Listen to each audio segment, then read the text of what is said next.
Vaccines sound like a dangerous force.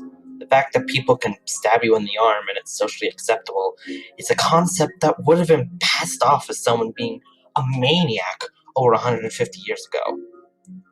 HIPAA laws prevent people from showing what it's like to get vaccines without everyone's consent, but most people can say that they can help and have a chance of helping others moving forward.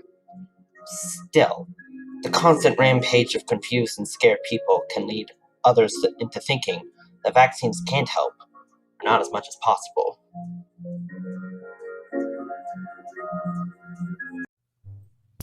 As an ex-nurse, I think vaccines are very important to prevent mass outbreaks of illnesses that would mean that the hospitals were filled with really sick people. I've seen evidence that vaccines work, and I really think it's important that we all get vaccinated for the COVID. It's the herd mentality of it all. It means that we're all going to help each other keep well. And while it is important to remember that the vast majority of parents are making sure that their children get vaccinated on time, the voices of those who don't carry. Any internet search about vaccines will quickly lead you down a frightening rabbit hole, and the background hum of doubt can make some parents understandably nervous. I'm concerned about how many vaccines we have to give our children at once. So I'm kind of debating whether I will do them, but I'm debating the age. When should I have them done? There's just so much information there, and I don't know who to ask. I don't know if there's no such thing as an unbiased source. At least 10% of parents delay or skip some shots. Around 1% don't vaccinate at all.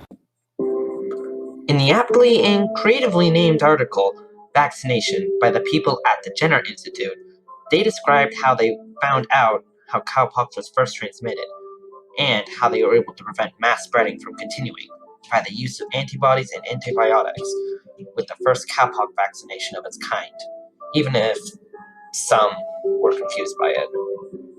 And with the article on immunity and inoculation, the author, Eula Biss, also talks about how herd immunity can save people who can't take the vaccine for whatever reason.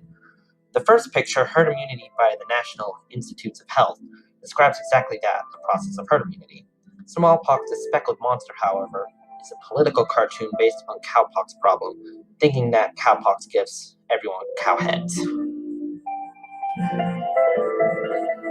With vaccine. And I'm not saying that you should immediately get something just because it's free. I wouldn't recommend getting these old dolls on Craigslist just because they're free, they're weird, broken, and they will kill you in your sleep.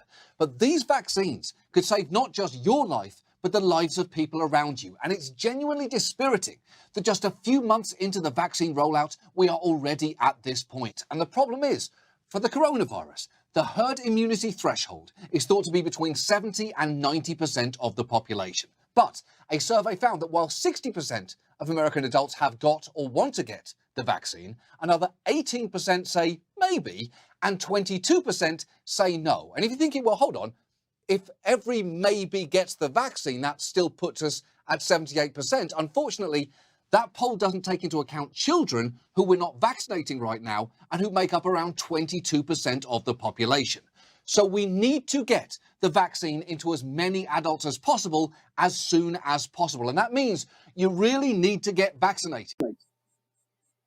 Even so, vaccines sound terrifying.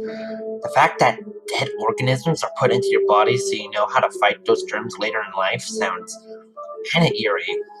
Sometimes it sounds weird to know what is in shots and vaccines, but sometimes it's just necessary, just so that you or your loved ones stay alive. Some of us are ready to accept the vaccine, thinking and hoping that'll protect them from harm, but others can't for a variety of reasons, ranging from the outcome being worse than the disease at hand to their body being compromised already. Those who can protect everyone should be able to, and should want to, because they could carry the lives of someone they never knew in their hands. But for now, I'll be happy once the masks are gone for good.